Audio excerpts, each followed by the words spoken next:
Happy Saturday and welcome to the Ramashram Satsang Weekend Workshop, where you will learn a modern Satsang method for obtaining peace, light, and love in your life. My name is Shivangi and I will be introducing the facilitator for today's event. But first, I would like to give you a brief overview to this Satsang session. If you'll direct your attention to the screen, you will see that the first element is Satsang.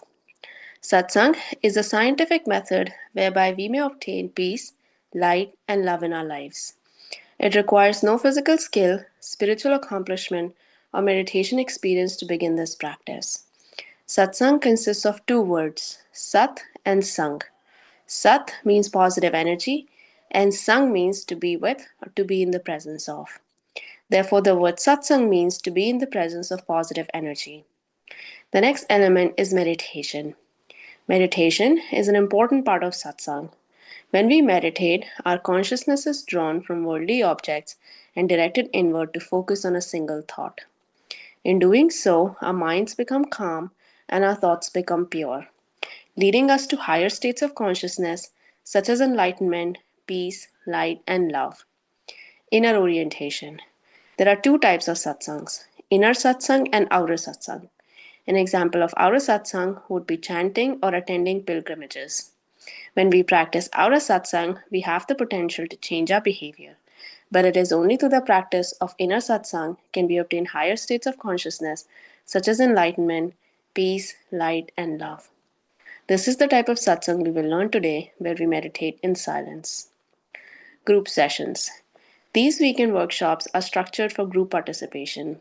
When we meditate as a group, our focus is improved and our personal progress along our spiritual path is expedited.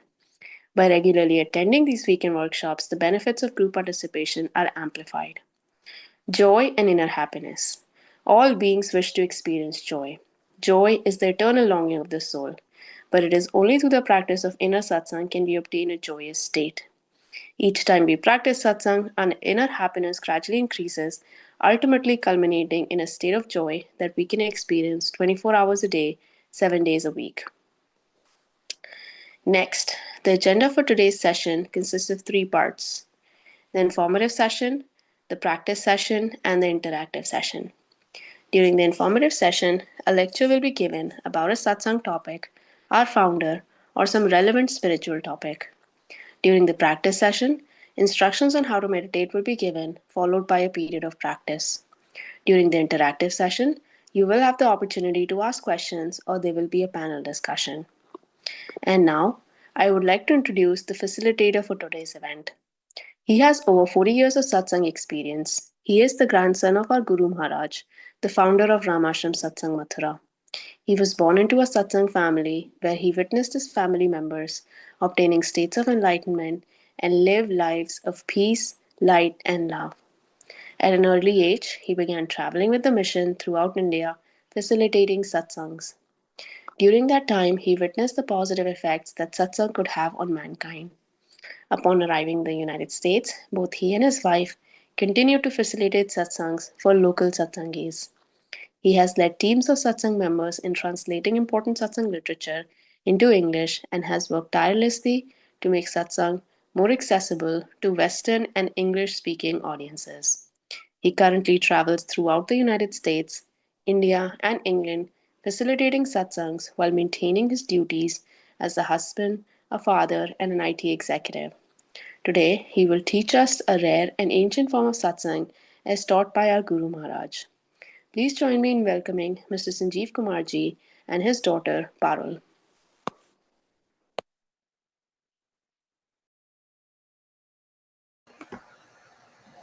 Hi everyone, good morning, and thank you for being here.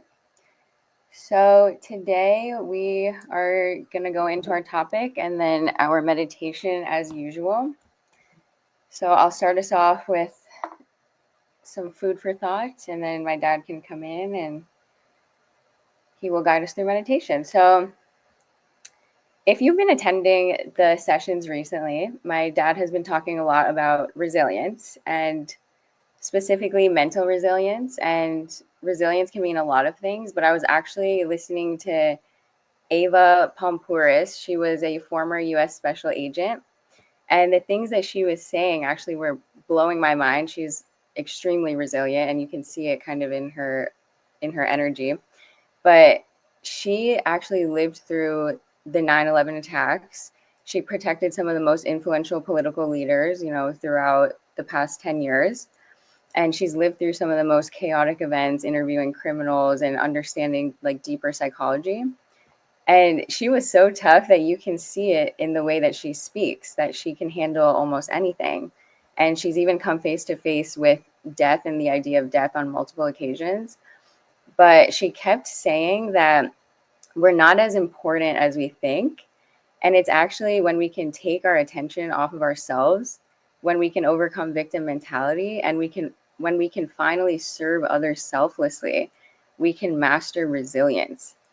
And what I took from this is that resilience is a mental game as much as it is a spiritual one. So it ties right in with satsang, right? Because we're learning how to be spiritual warriors here. But, if we can get our spiritual routine down right in the morning or right in the evening, we can overcome a lot of the anxiety, the worry, and even those feelings of impending doom at times. And we can connect with our higher intuition and receive guidance on where we're supposed to be, what we're supposed to be doing, why we're supposed to be doing things. We can strengthen our faith and our hope instead of giving in to fear and doubt. And the light we connect with here is an all knowing, omnipresent energy that is moving through each of us when we connect with it. And this light can strengthen your mind, body, and soul. And when you feel stuck, it will move you forward. And when you feel sad, it will fill you with positivity because these energies are coming from within. And even when meditation gets hard and life gets hard, double down on faith and belief and hope because that's what keeps us going. Satsang is a place where we're looking to reach enlightenment, understand the truths of this universe and our inner world, but also we're connecting with positivity and we're choosing positivity. And that might even come before the idea of reaching higher states of consciousness. That we're whole, we're full of peace, and we're choosing to be positive, we're filling ourselves with positivity. And it's something that naturally happens eventually, but it's something that we can practice and choose beforehand. Positivity and peace are a practice and a lifestyle and a choice that eventually will feel like it's just your lifestyle. So to become resilient, connect with this light, embody it, never be without it, and even through hard times, choose to be full of faith and love. And obviously, Ava's style was very tough. It was very, in the world. Like she was just teaching how to not be full of weakness, how to spot, you know, when you're in danger and all these things. She has a lot of knowledge on how to be in the world and be resilient. But in Satsang, we're learning how to be spiritual and be resilient. So that's my food for thought. I'll pass it on to my dad now.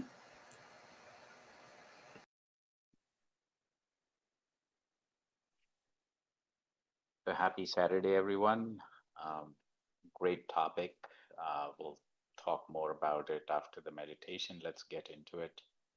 To me, you know, all resilience comes from inner strength, and that inner strength builds from meditation and satsang. So that's what we'll do now. So eyes lightly closed and still and relaxed posture. Just observe that there's no strain anywhere. You're completely relaxed and eyes are lightly closed. Both these things keep, uh, you know, mind focused inwards. That's what we want to do first. Um, so inward focus, and then feel the presence of this transcendental energy in form of light, and that light is coming into our heart, enlightening it, and then distributing throughout our body. So we are becoming the light. We're getting completely and totally immersed in this light. So eyes lightly closed, still and relaxed posture, inward focus, what we focus on, which builds this inner strength, this mental resilience, we have to inculcate all our mental capabilities through this process. So we focus on one thing, and that one thing is the thought of this transcendental energy in form of light right here, right now, entering our heart, distributing throughout our body, and we are becoming the light. Mind wanders away, which it will. Just bring it back to this thought and this thought alone, that this transcendental energy in form of light is here. We feel the presence. That light is entering our heart, enlightening it, and then distributing throughout the body, and we are getting completely and totally immersed in it. So let's start now. We'll start with music. Music fades away, we go into deep silent meditation, and then we transition out of music again. Let's start.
Happy Saturday, everyone. And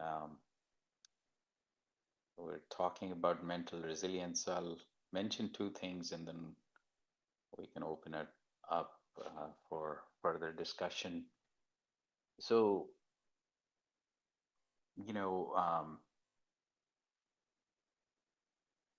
there is a recent trend to, you know, um, focus on positive psychology. So, psychology, as it was studied for years and years, was more focused on what are the problems and how to solve those problems rather than focus on the positive psychology or, how to build a psychology um, where those problems don't occur. So it's more of preventive approach. Same thing about mental resilience. The you know armed forces, there are courses and there are discussions because of PTSD and other things, um, that they should be trained on mental resilience. But I think Guru Maharaj and I personally think that um, mental resilience is for everyone. Um, yes, there are bigger setbacks that you need to be resilient for, and resilient. Resilience comes when to test when the big things happen, but setbacks and ups and downs happen every day. Every normal human being goes through so many things that you can apply your mental resilience towards. You know, so I think if we change our mindset that we do need mental resilience, then we come to, okay, so how do we do that? And um, you know, I think one of the chapters in the 7 volume book, Guru Maharaj talks about what this practice does is, um, it enables us to focus, concentrate, and enable the dormant mental capabilities, which then can be utilized to further ascend upwards. But he also mentions elsewhere that it's not just to get to higher state, but if you are mentally more focused, mentally strong, you have inner strength, then you will make the right choices, and hence you will be also physically more resilient because what you eat, you know, what you do, how it affects you physically and mentally, you will be more mindful of. And one more thing is that, a lot of people think that the monks, you know, have a different life, um, and but they, if you look at their daily routine, they're building mental resilience every day. So not only there is mindfulness and meditation and other things in their lives, but uh, some of the monks would only eat what they get when they go out for alms, and so sometimes they have to eat what they weren't expecting. Sometimes they might not get anything. Sometimes, uh,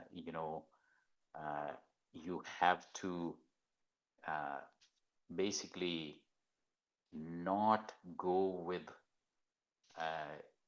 your temptations. All that is what? Just building mental resilience every day. All right, so let's open this up, and Farul, back to you.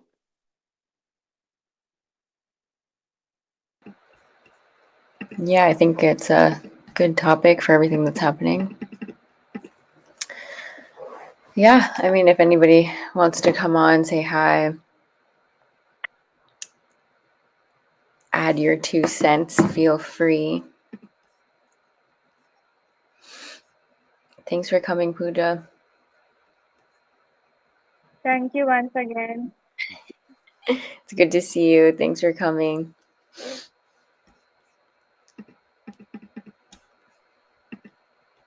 So, Arvindji, what do you think? How does this tie it with our,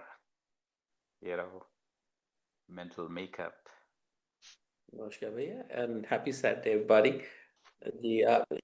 Absolutely. What you're saying is today's, everyday aspect of life, and must not be ignored.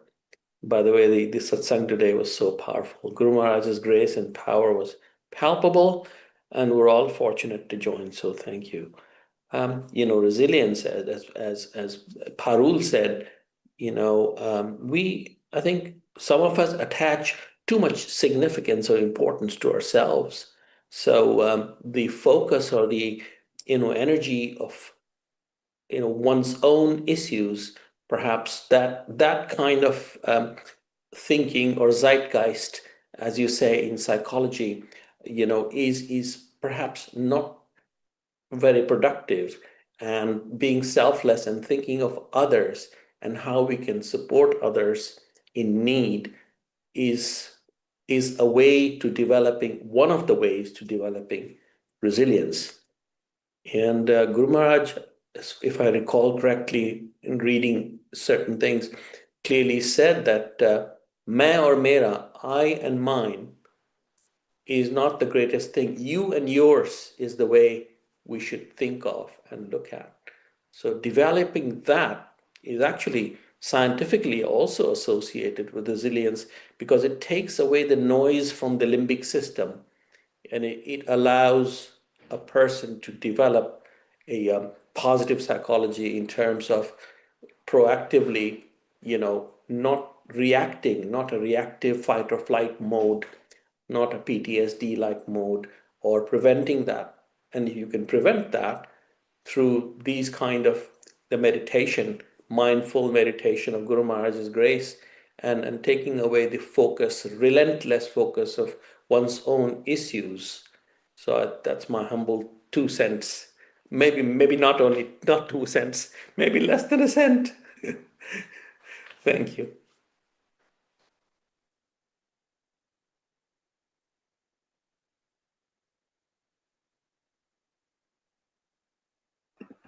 Yeah, that was amazing. I love what you said there.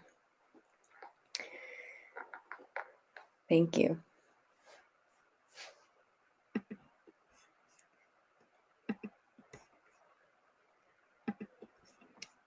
Ashita, you want to come on today?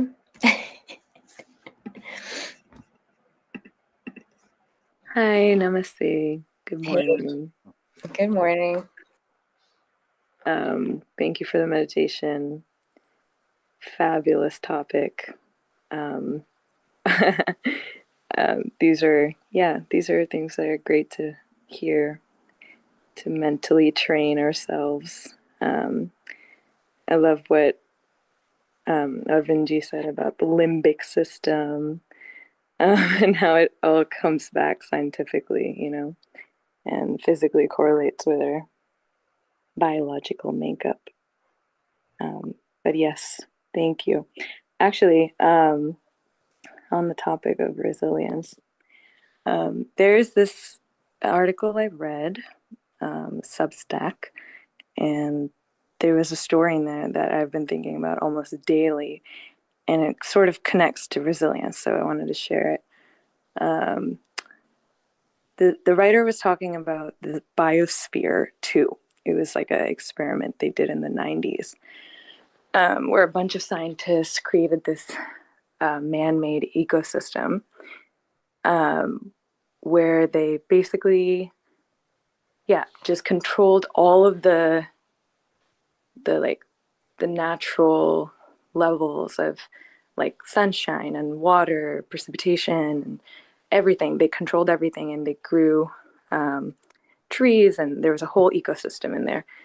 And the trees, because they were so supposedly perfect conditions, the trees grew really, really tall.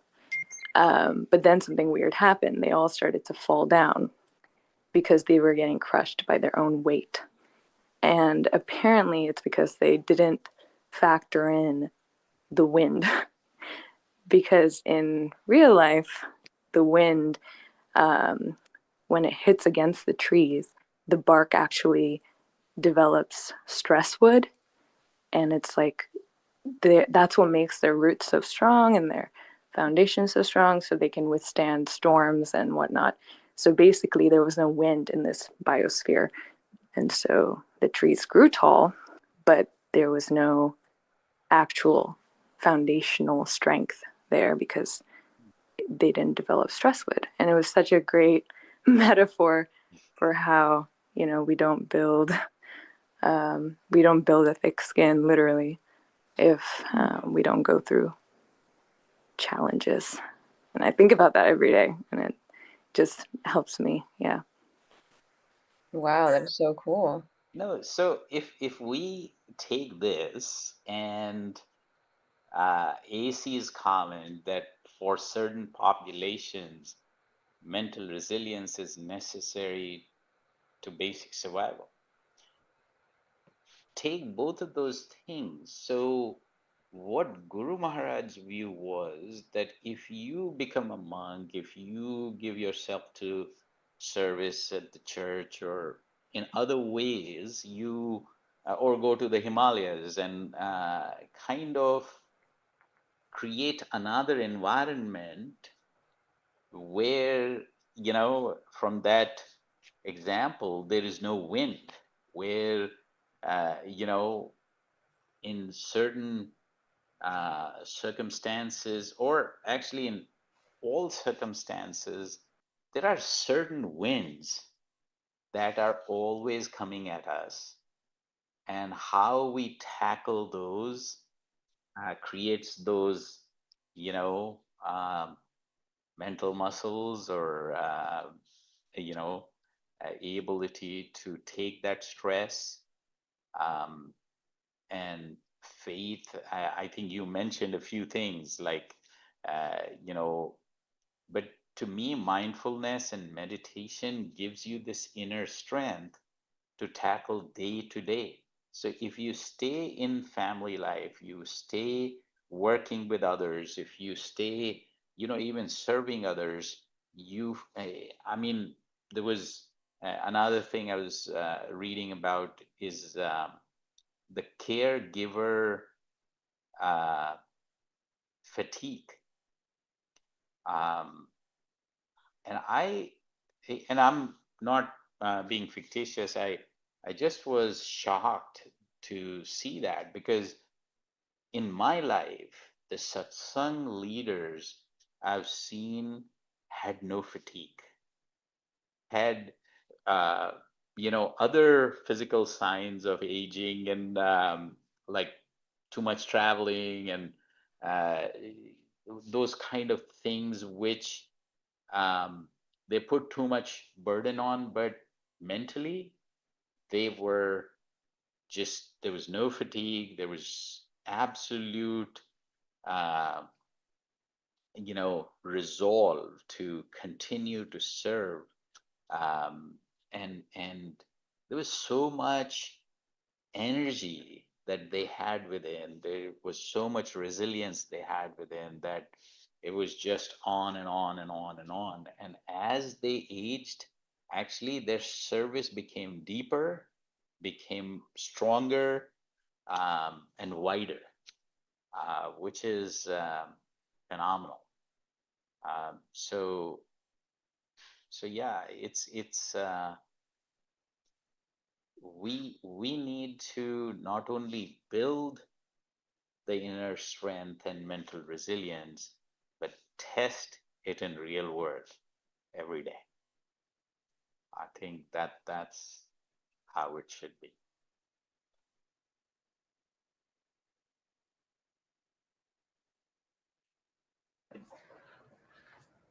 Yeah, that was a great story too.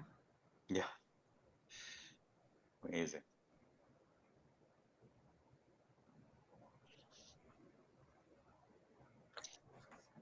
I mean, Anitaji, anything comes to your mind about resilience?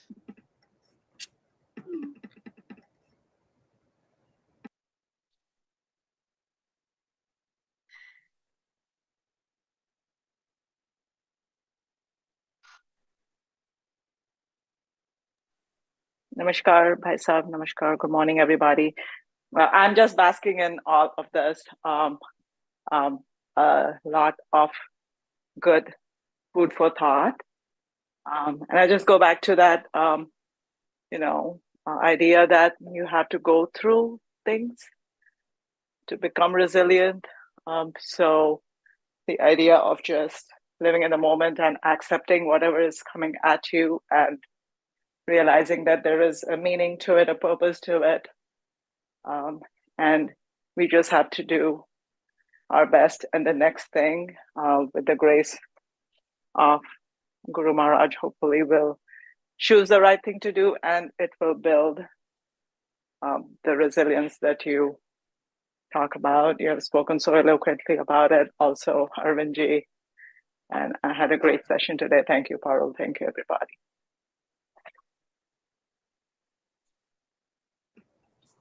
good to see you on the Saturday session, and thank you for. I always try, and it works sometimes because of work, but looking forward to next weekend. Yeah. Oh, amazing. Yes. True. Yeah, next weekend is Guru Purnima, so we'll have the annual event here. So Saturday morning session will probably have a lot of people at home.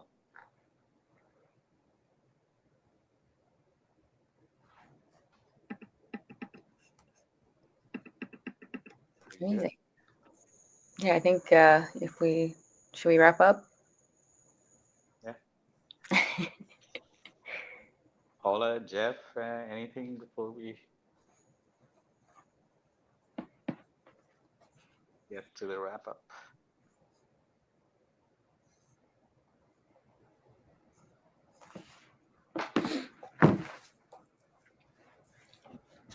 All good. So have a great week ahead. We'll see you soon. Glad that we were here in Satsang. And light, love, and peace be with you. Take care. Bye now. Happy Saturday, everybody.